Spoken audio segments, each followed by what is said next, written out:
abra, por favor, no livro de Miqueias, no capítulo 7, versículo 11.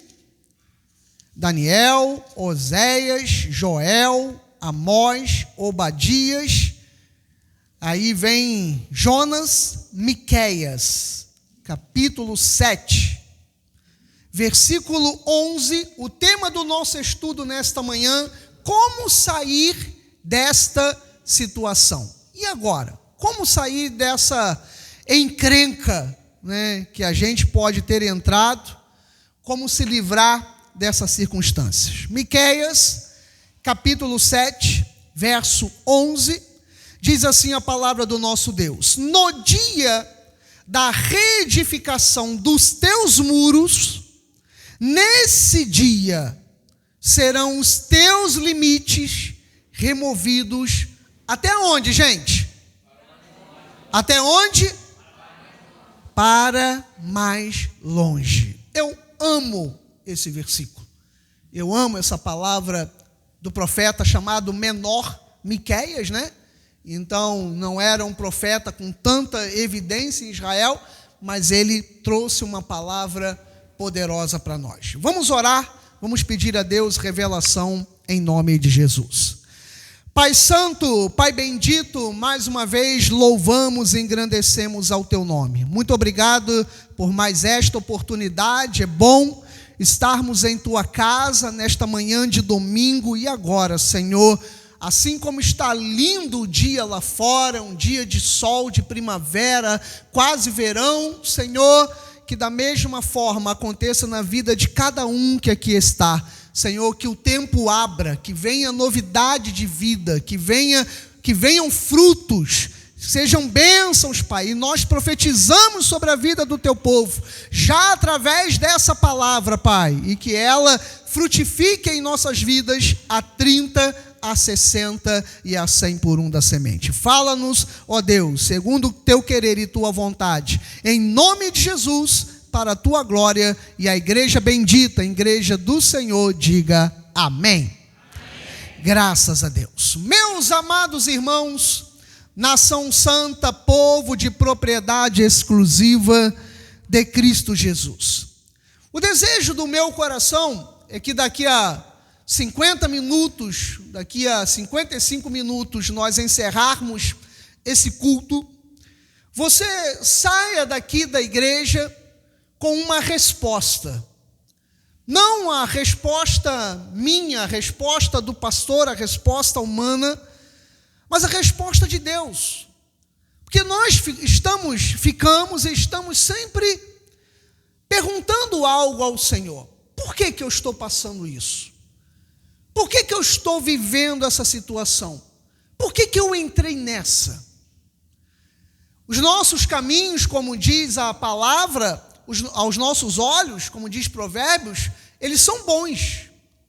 Mas quem pesa essa decisão e esse caminho é o Senhor. Por isso que Provérbios, capítulo 16, verso 1, diz que o homem, ele pode fazer planos, mas a resposta certa dos lábios vem de quem? Você lembra?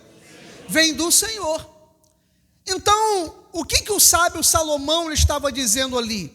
Que eu e você podemos e devemos fazer planos. E quando nós fazemos esses planos, no início, eles parecem... Agora a mosca veio em mim. Só não posso comer. Eles parecem bons.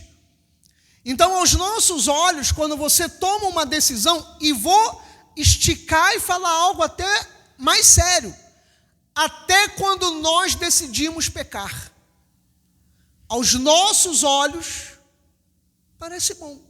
Pastor, o que é decidir, por exemplo, pecar? Porque às vezes as pessoas acham que pecado é só na vida sexual, Mas é, por exemplo, quando você fala assim, eu vou falar com alguém, eu vou contar uma fofoca para fulano. Então você planejou. Então aquilo ali nos teus olhos, naquele momento, quando você falou assim, eu vou contar para fulano o que eu vi, o que eu sei, então você planejou o pecado, Então até os teus olhos e aos meus parece bons, mas no final, como diz a palavra, dá cabo de morte, de destruição. E existem situações que nós entramos onde temos culpa, onde nós semeamos, e existem situações que nós não temos culpa e que nós entramos.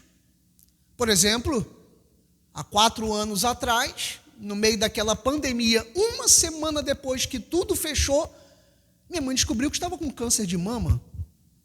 Então, você imagina o furacão dentro da minha casa, dentro da família.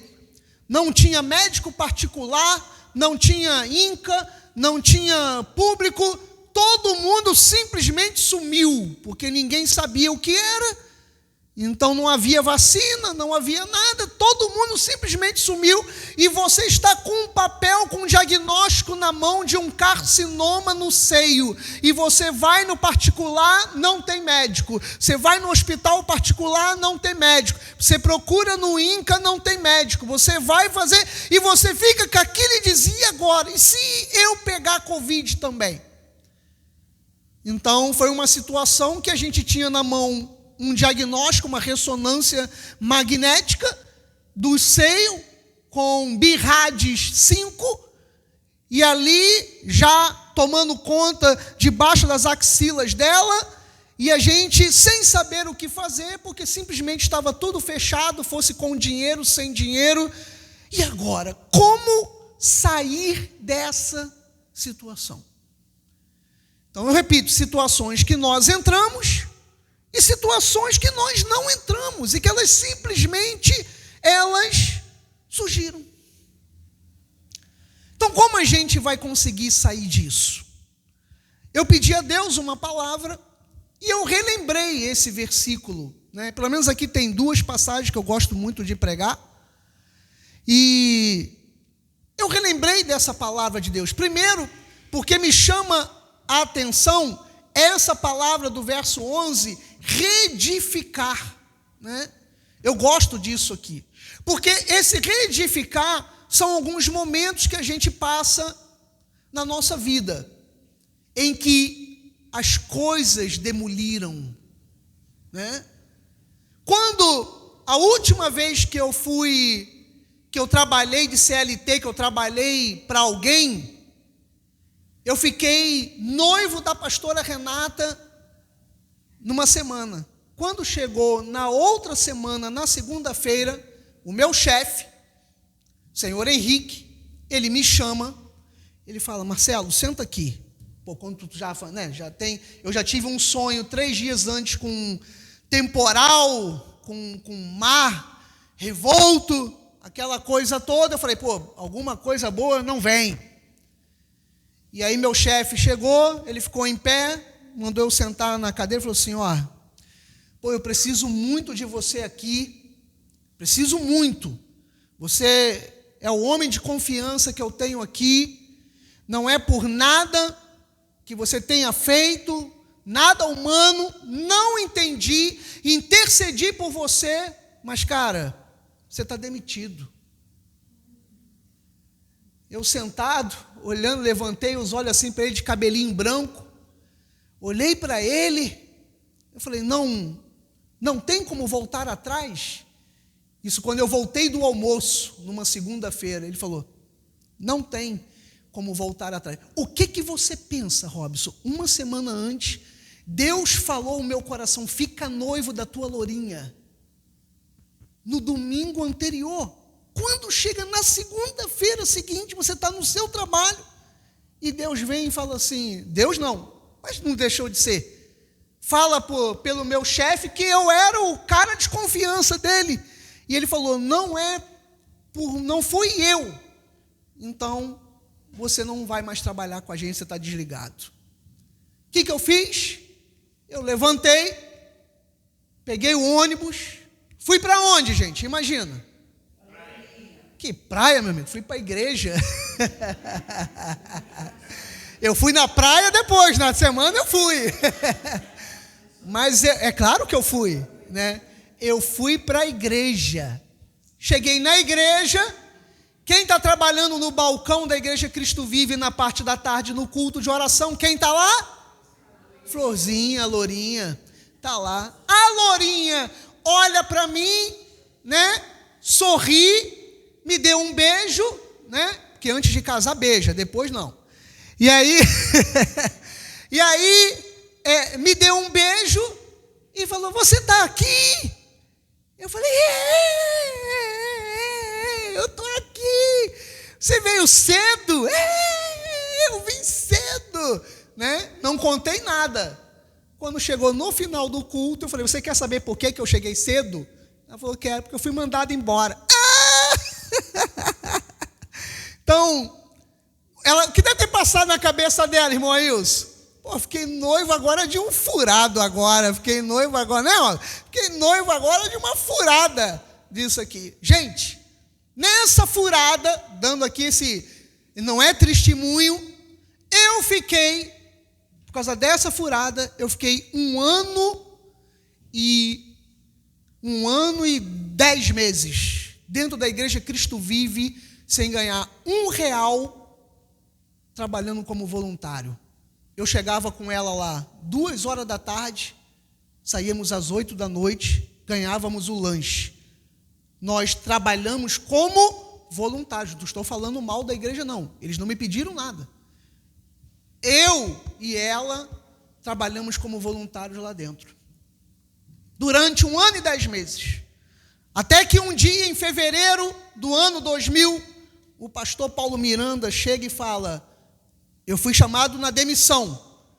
Chega o pastor e fala para mim, mas aí já em maio, no mês do aniversário dela, chega para mim e fala: porque eu ia para todas essas cidades, você não vai para Araxá, você não vai para Caxias, você não vai para Recife, você não vai para Brasília, você não vai para o sul do Brasil e você não vai para Portugal. Já sabemos para onde você vai, para Cabo Frio. Então, tudo aquilo aconteceu na minha vida para que hoje, 3 de novembro de 2024, eu estivesse aqui nesse lugar pregando isso para você. Então, todas essas coisas que aos nossos olhos nós não entendemos e foge até mesmo do nosso controle, nada disso fugiu do controle de Deus. Aí tem a outra, Marcelo. Eu me amarrava quando chovia na segunda-feira de manhã, porque hoje você pode botar seus currículos, você pode se inscrever através da internet. Quando eu fiquei desempregado naquela época, não, você tinha que pegar o jornal O Globo, que era o que eu fazia. Eu comprava aos domingos o jornal O Globo e eu ia separando todas as ofertas de trabalho. Eu pegava aquilo, botava a minha melhor roupa e eu ia segunda-feira de manhã para o centro da cidade do Rio de Janeiro, e lá eu fazia a parte de treinamento, eu fazia minhas inscrições e tal. Eu gostava muito quando chovia. Por quê, pastor Marcelo? Porque praticamente só eu ia. O temporal caindo na cidade do Rio de Janeiro, eu em pé num ônibus 260, Praça 15, Valqueira, levava 2h30 em dia de chuva para chegar no centro do Rio. Eu com um guarda-chuvinha que abria, chovia mais dentro do que fora, e eu entrava naquelas agências de trabalho, eu ia no Cine, eu ia nas oportunidades de emprego, até que quando caiu um temporal desse, eu levantei 5h pouca da manhã, para poder dar tempo de chegar às 8 no centro do Rio. Eu estou esquentando o meu pãozinho no fogão. Lembra que a gente botava o pão no próprio garfo e ficava... Hoje faz mal. Naquela época era uma delícia. Eu enchia de Cleibon cremoso e não era manteiga não, era Cleibon cremoso mesmo, Alpina. E eu botava lá e esquentando. Olha, gente, quando eu estava fazendo isso, num dia de chuva, vem minha mãe coberta com um pano, parecia um fantasma, quase que eu mandei para o inferno, meu amado. Tu imagina, 5h pouca da manhã, vem a mulher coberta com um lençol, vem na tua direção, assim diz o Senhor, eu, Jesus Cristo, quase que me queimei, esquentando o meu pão. E minha mãe vem e fala assim: olha, Deus me acordou porque eu tive um sonho. Nesse sonho, o Senhor falou: vai lá e diz ao teu filho para ele não procurar mais o trabalho, porque ele vai comer, ele e a família dele, do caderno que ele faz as mensagens. Olha aqui, ó. Por isso que até hoje eu não uso tablet, eu não uso nada. Ali, enquanto meus olhos conseguirem ler meu hebraico, meu garrancho, está, às vezes até eu mesmo me confundo, está ali o meu caderno, porque ela pegou o meu caderno que eu já pregava em outras igrejas. Ela falou: pega o caderno, mostra para o seu filho e fala: eu vou botar o pão na sua mesa através do caderno da pregação dele. E hoje você que dizima, 30% do que você dizima é para o pão da minha mesa, é para o pão da minha casa, é onde você abençoa. Ou seja, você faz parte de uma promessa de Deus, né? Você faz parte de uma promessa de Deus. E aí naquela semana, José, o que a gente fala? Eu estava para casar com a Lourinha, a coisa apertou. Veio uma pessoa e falou assim para mim: eu vou colocar você dentro da, que hoje é a Claro, eu vou botar você dentro da NET, porque os cursos que você tem é exatamente o que a gente quer. Essa pessoa que foi madrinha do meu casamento, a Vanessa, e o marido dela, o Pedro, chegou para a pessoa que fazia do RH, eu estou botando isso para você entender. Chegou para a pessoa do RH e falou assim: o que o meu amigo tem que fazer na hora do currículo e na hora da entrevista? Ela falou: a própria que ia avaliar. Falou: manda o Marcelo fazer assim, isso, porque na hora em que for feito o teste com ele, ele vai passar. Gente, a pessoa que ia avaliar falou: pode fazer, que é certo e vai passar.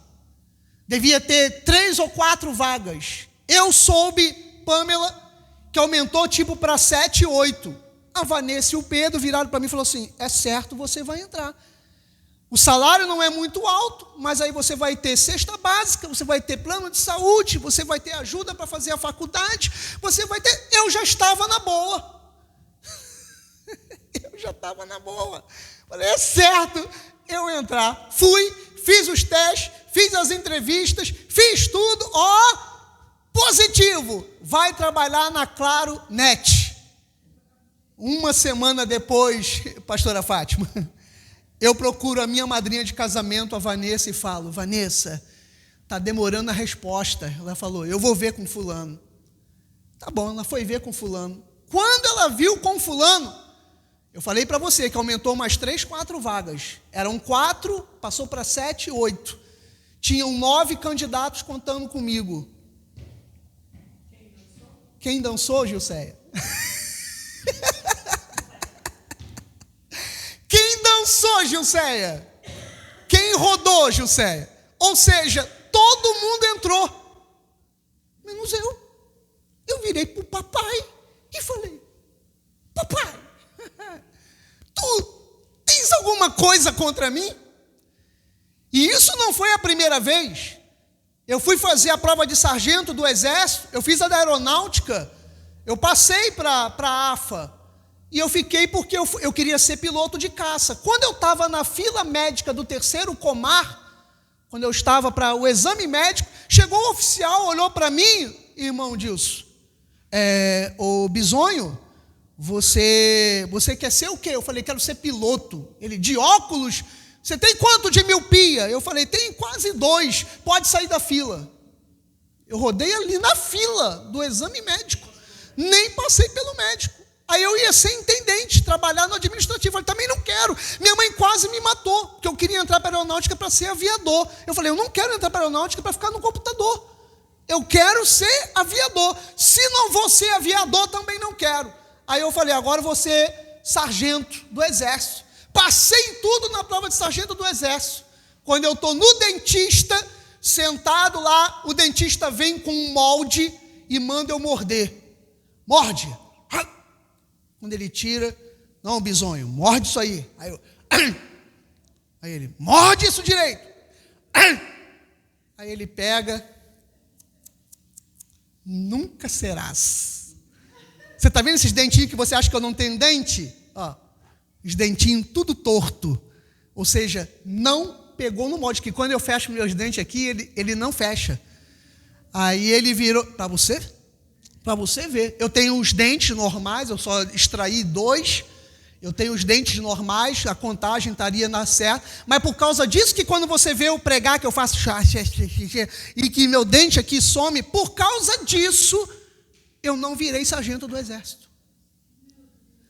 Então você começa a olhar, eu vendo a Gilceia, eu ia estudar e trabalhar no Canadá, isso aqui eu já falei. Entrou quem? Um mexicano entrou no meu lugar. Na empresa que eu trabalhava, meu sobrenome é Higgins, é americano, então eu consegui uma vaga para ir para o Canadá. Na última semana, vem uma irmã da igreja e fala assim: ô irmão Marcelo, eu tive uma visão com o irmão, eu vi todos os seus papéis caindo da escada lá em cima e você correndo atrás deles. Eu sinto muito que eu vou lhe dizer, foi igual o que fez ali com a Cirlei. Eu sinto muito ele dizer, irmão Marcelo, o irmão pode ficar triste comigo, mas o irmão não vai para o Canadá porque Deus não vai deixar. Eu falei, está repreendida em nome de Jesus. Eu virei para a mulher e falei na cara dela, está repreendida. Ela saiu chorando. Eu encontrei ela ano passado. Eu estou no Canadá, gente? Eu estou em Cabo Frio. Eu estou em Cabo Frio. Estou em Cabo Frio. Então, pastor, o que, Jesus? Não, vai rua Estados Unidos. Do lado da Canadá. Então, eu te mostrei um pouco, por isso que a pastora Renata falou ontem para mim, você tem que escrever um livro. E isso é verdade. Porque quantas vezes a minha vida foi arrebentada. A minha vida foi arrebentada. E por último, irmão Dilson, eu ia ser seu companheiro na polícia. Eu falei, eu vou passar na prova da escola de oficiais, eu vou passar. Achei que estava arrebentando, levei a lourinha lá em Sulacap, levei em frente ao condomínio dos oficiais da Polícia Militar do Estado do Rio de Janeiro. Falei para ela assim, Robson, tá vendo essas casinhas aqui? Eu vou ser oficial da Polícia Militar e você vai entrar comigo, a gente vai morar aqui. Ela virou para mim e falou assim, ou eu ou a polícia. Escolhe a polícia. Né? Escolhi a lourinha. Então, gente, olha, você está fazendo, por você está careca aí. É só paulada. É só paulada. E aí você ouve, e eu poderia ouvir as suas histórias, e você dizer, nos dias da tua reedificação, quantas vezes eu tive que reedificar? Reedificar significa reconstruir. Quantas vezes eu tive que reconstruir a minha relação com Deus? Quantas vezes eu tive que reconstruir a fé?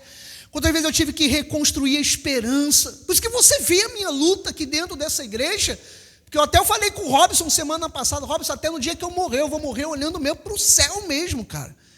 Sabe, porque a sua luta, se eu não tivesse passado por esses períodos de reconstrução, eu não aguentaria a obra hoje.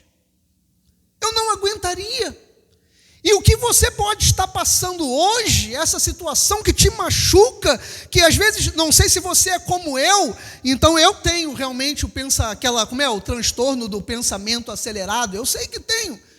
Então, às vezes, quando eu acordo, eu já falo, Senhor, muito obrigado pelo dia, muito obrigado, mas aí esse meu mais é que é o problema. Eu vou assim, Senhor, muito obrigado pelo dia, obrigado porque eu acordei, todo dia eu faço isso. Muito obrigado pela cama, pelo teto, pela minha família, muito obrigado. Mas, pronto, quando eu coloco esse mas, eu já vou falar daquilo que está apertando o meu coração naquele dia. E essa semana o Senhor reclamou isso comigo.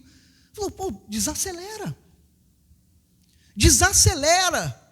Alguém aqui acontece isso, que quando levanta já pensa logo no que tem que resolver, uma dificuldade, um problema? Alguém passa por isso? Tem 1, 2, 3, 4, né? Os outros estão de boquinha fechada, Ricardo, né? Então, nós temos aqui alguns assim, quando abre o olho, parece que, mal comparando, é um demônio, um negócio que entra, que você já, caramba, hoje eu tenho que resolver isso, hoje eu tenho que pensar isso, hoje eu tenho, e eu fico assim, é o pensamento acelerado. Então são coisas que nós temos que resolver. E aí eu te pergunto, o que você precisa reedificar hoje? O que você precisa reconstruir hoje? Né? O que você precisa reconstruir? Porque Provérbios 23, 7 diz lá que o Robson, é teu versículo, não é, Robson? Como imagina em sua alma o que é? Assim ele é. Assim é, olha aí, Robson. Como imagina na sua alma, assim é. Então o problema não é o que falam de você, não é o que jogam na sua vida, é o que você acredita ser. É o que você acredita ser. Como você imagina na sua alma, assim ele é.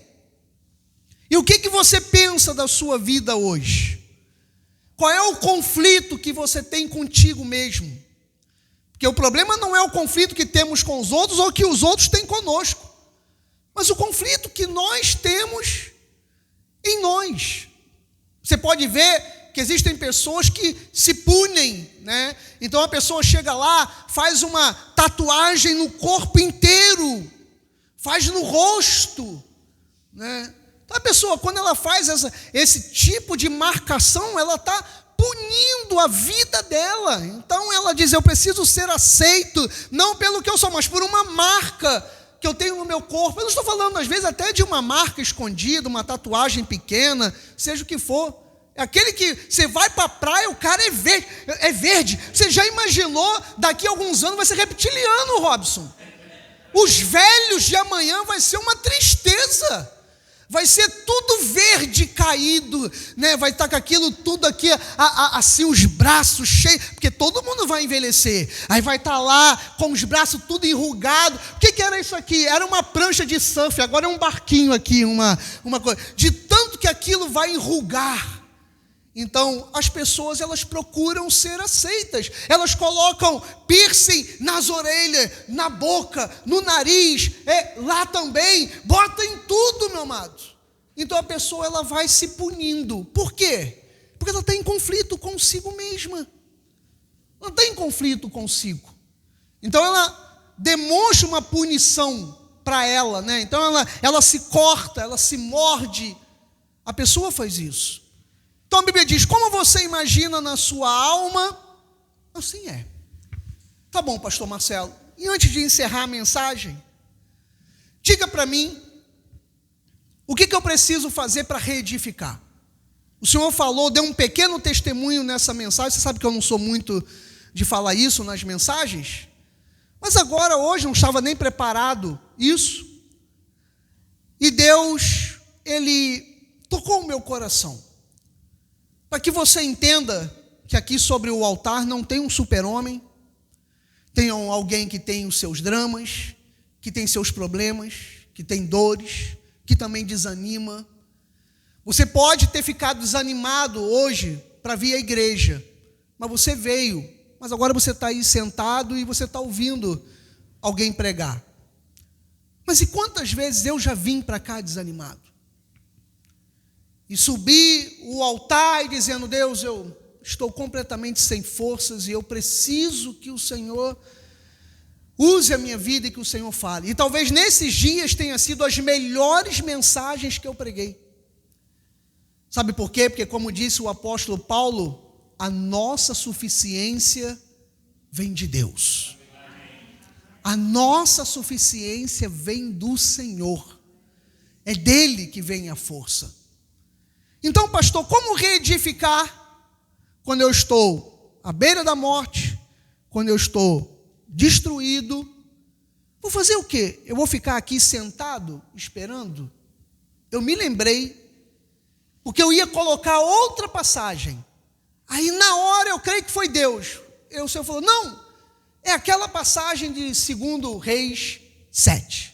E eu coloquei, pode pular, isso. 2 Reis 7, versículo 3, porque eu ia colocar, eu pensei em outras duas passagens, mas essa daqui, ela representa muito bem uma vida que está presa e não tem como se livrar. Como sair dessa situação, Robson? Como sair disso, cara? Né? E ali eu fui separar outras duas, mas eu não estava sentindo no coração. E aí Deus me levou a essa aqui, segundo o livro dos Reis, capítulo 7, versículo 3, a história daqueles leprosos que estavam à entrada da cidade. E a Bíblia diz, porque eles já tinham uma sentença, 4 homens leprosos estavam à entrada da porta. Para quem não sabe, né, eu faço questão quando eu prego essa passagem, eu falo disso. É como aquele pórtico de Búzios, é como o pórtico de Arraial do Cabo, né? As cidades, algumas cidades à volta do mundo têm os pórticos, né, que é para anunciar que você chegou àquela cidade. Eles estavam exatamente disso. Imagina agora, ou Búzios ou Arraial do Cabo, tem 4 leprosos sentadinhos à porta. Porque onde eles estavam, estava com fome, havia fome. E lá em Arraial ou na outra cidade, a gente imaginando Cabo Frio, chegando a Arraial do Cabo ou a Búzios, também tinha dificuldades. Mas os 4 leprosos estavam ali no pórtico. E eles falaram uns aos outros, para que estaremos nós aqui sentados até morrermos? Aqui começa a reedificação. Só que uma pergunta eu preciso fazer, quando o líder, ou quando um deles falou isso aqui, nós ficaremos aqui sentados até morrer, a pergunta que eu fico, a lepra tinha passado deles? Tinha passado, gente? Tinha passado, Robson? Cara, eles continuavam leprosos, Robson. Eles aqui, quando perguntaram isso, eles continuavam com um problema sério. Hoje a lepra vai ser tratada em 1 ano e meio, 2 anos, tem cura. Aqui não, amados, a parte do corpo deles caía, a carne ia se apodrecendo em vida, ninguém podia chegar perto para não pegar. Então eles estavam ali com a lepra, mas mesmo com a lepra, a atitude deles era outra. Talvez hoje você esteja desempregado, talvez hoje você esteja com uma dívida, a dívida está ali, a lepra está ali, o desemprego está ali, mas qual é a sua atitude? Você vai ficar sentado, esperando morrer? Então quantas vezes nós fazemos isso? Nós temos a síndrome do coitado, coitado de mim, vou ficar aqui sentado, perdi a esposa, perdi o marido, vou ficar depressivo, vou ficar deprimido, vou me jogar aqui, vou me jogar ao chão, vou me cortar, para que as pessoas prestem atenção em mim. Amado, ainda que ninguém preste atenção em você, Deus, Ele está com os olhos dele sobre a sua vida, Ele te vê, Ele sabe quem é você, então vamos tomar uma atitude, mesmo que a lepra esteja ali. Há 4 anos atrás, minha mãe falou assim, eu vou morrer, mas não é de câncer. Um dia eu vou morrer, mas eu não vou morrer do câncer. Ela fez há 2 meses atrás, novamente exames para ver se tem metástase, se tem alguma coisa. O Senhor está fazendo a boa obra. Amém. Ela falou, no dia que eu morrer não vai ser de câncer. Então quando ela disse isso, pastora Fátima, quando ela estava careca, quando ela estava na cama, quando ela estava sem forças para ligar o fogão, como ela falava, ela disse, Marcelo, eu tenho medo de chegar no fogão, que eu não tenho forças para virar ali e acender a chama. Mas ela disse, eu não vou morrer de câncer. Exatamente, pastora Fátima. Exatamente. Eles aqui falaram, vamos ficar aqui sentado até morrer? Você vai ficar sentado até morrer? Diz o versículo 4, olha lá. Se dissermos, entremos na cidade, há fome na cidade, e morreremos lá. Se ficarmos sentados aqui, também morreremos. Então vamos tomar uma atitude, olha lá, vamos. Como sair dessa situação? Gente, eu não sei, mas nós temos que ir. Nós temos que levantar, nós temos que tentar alguma coisa. Nós temos que tentar uma mudança. Agora, se nós ficarmos ali sentados, nós vamos morrer. E eu estou falando a mesma coisa para você. Se você não tentar alguma coisa, você vai morrer. Você vai morrer, meu amado. Mas aí, Robson, nós 2 estamos leprosos, aí a gente fala assim, e agora? Vamos ficar aqui sentado? Não, cara, vamos entrar. Ou entre em Arraial, ou em Búzios, ou Cabo Frio, ou no Rio, onde quer que seja. Cara, vamos tentar. Não podemos ficar aqui sentados. Eu não sei como você entrou nessa situação. Algumas eu também não sei como é que eu entrei. Mas agora ficar sentado a gente não vai ficar. A gente tem que se levantar. A gente tem que ir. Eles aqui não ficaram procurando, amados, culpados, que é outro problema. A pessoa, ela se frustrou, passou um problema, ela fica ali procurando o culpado. O culpado, a culpa é do meu pai, a culpa é da minha mãe, a culpa é do meu marido, é da minha esposa, a culpa é de fulano, a culpa é do pastor, a culpa é da igreja. Então a pessoa vai procurando culpados. Eles não procuraram culpados porque que eles estavam leprosos. E havia lepra, mas eles falaram, vamos entrar na cidade. Aí a frase aqui é que é dura, né? Se nos deixarem viver, viveremos. Se nos matarem, gente, olha a situação da vida daqueles 4 homens, tão somente morreremos. Então, meu amigo, a tristeza, a vida deles era tão dura, que eles não tinham força nem para se matar. E eles falaram assim, se nós entrarmos aqui, se deixarem a gente viver, beleza. Se matarem, vão fazer um favor. Se matarem, nós somente, olha o que eles falaram, somente morreremos. Ou seja, aos olhos humanos, gente, não tinha mais esperança nenhuma para eles. Talvez aos teus olhos também não tenha mais esperança. Você diz, pastor, já foi sentenciado esse desemprego, foi sentenciado o meu casamento, foi sentenciado essa enfermidade, está sentenciado, pastor. Olha, se eu viver, maravilha, se eu morrer, é apenas isso. Tamanha a minha dor. Então, como que eu vou sair dessa situação? Agora você vai entender algumas coisas, antes da gente terminar, que acontece na minha vida e na sua vida, e que por vezes, eu falo, quando o problema está acontecendo, quando tem um drama, quando tem uma dificuldade, você vai perceber agora algumas coisas que acontecem. Olha só, Josimar, que interessante. Eles se levantaram à noite e foram até o arraial do Cabo, até o arraial dos Círios. Tendo chegado na entrada do arraial, cara, não tinha ninguém lá. Eles imaginaram que fosse ter uma galera ali, e eles, como leprosos, iam matá-los. Quando eles fossem entrar, iam pegar pedaços de pau e de pedra, e iam matá-los. Gente, quando acontece um problema sério na nossa vida, Deus agora ele vai começar a mover o mundo espiritual. Deus, amém mesmo. Deus agora vai começar a mudar o mundo espiritual. De repente você está aqui e diz assim, pastor, o que aconteceu comigo foi sério, amém. Então você se levantou, você não ficou sentado, e agora você falou, eu tenho que fazer alguma coisa. Quando você diz isso, eu tenho que fazer alguma coisa, Deus já está preparando no mundo espiritual.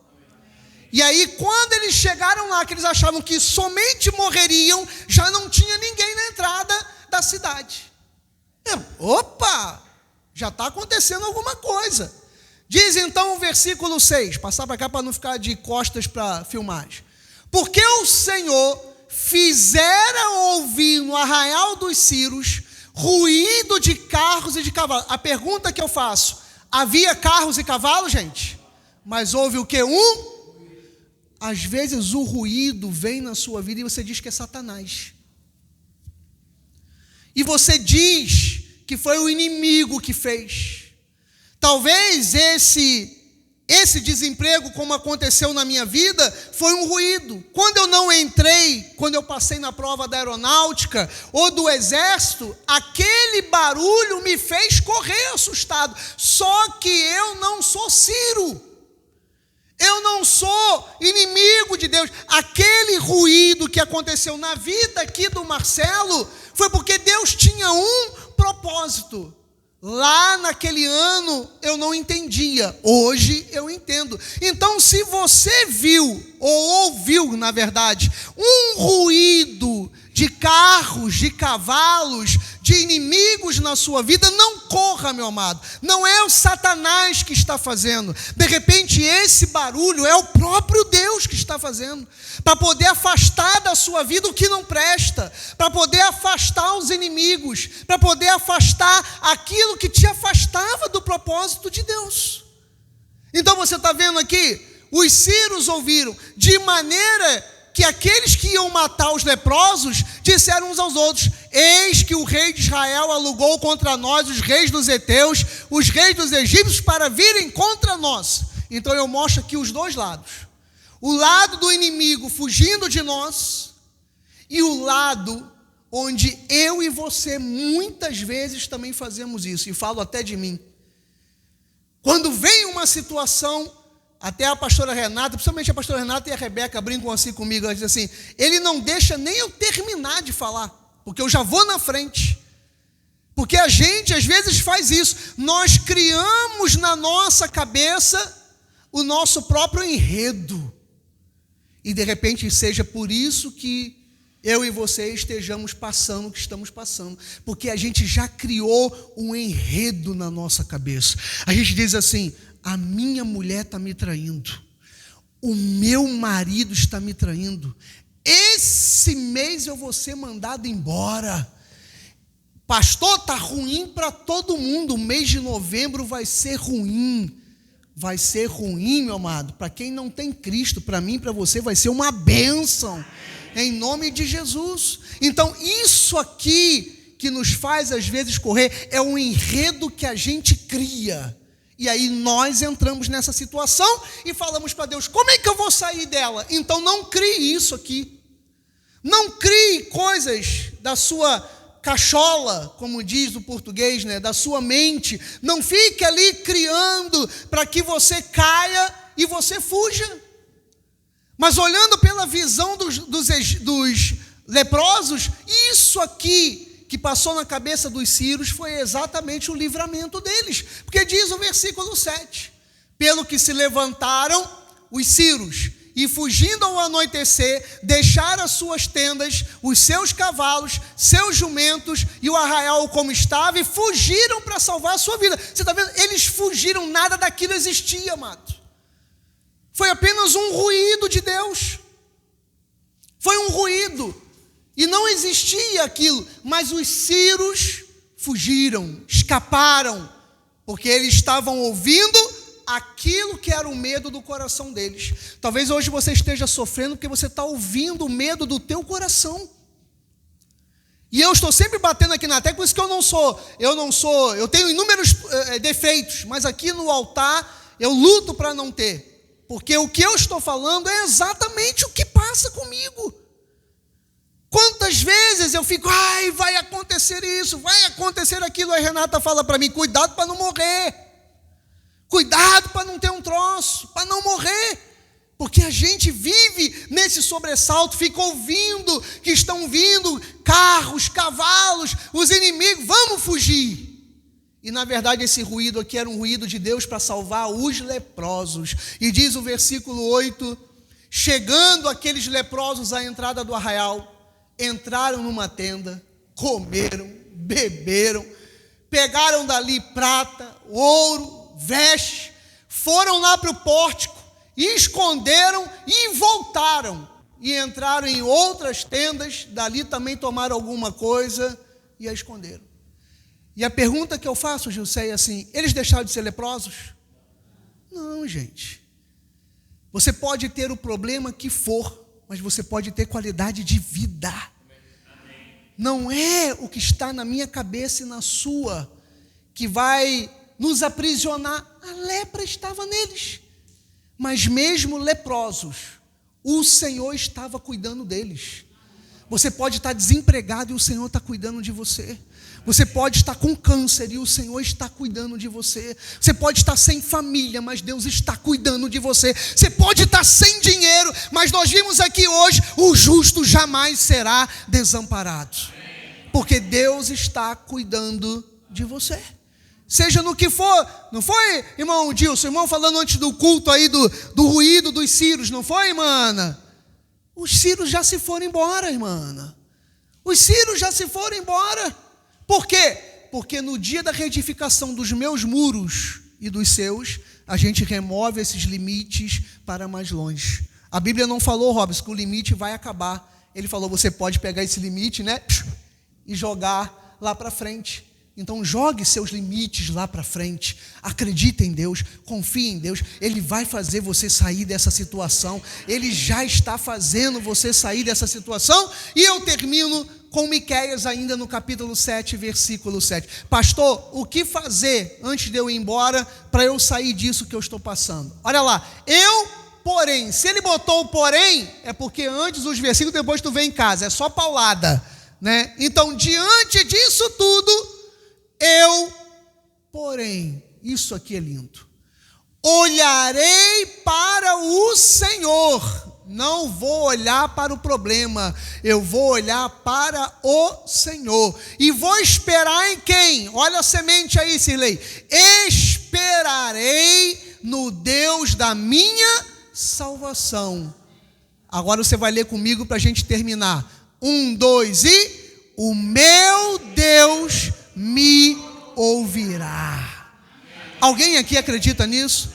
O Senhor, Ele já está te ouvindo, Ele está abrindo portas. Receba o milagre de Deus aqui nesta manhã, a reedificação dos teus muros. Dá um chute nesse muro, joga ele para mais longe, porque o teu limite será alargado. E com Deus, ainda que você esteja sozinho, com Deus nós somos maioria. Você recebe? Eu também recebo. Assim seja, assim disse o nosso Deus. Louve a Ele com alegria, louve a Deus, Ele é digno de toda glória, de todo louvor.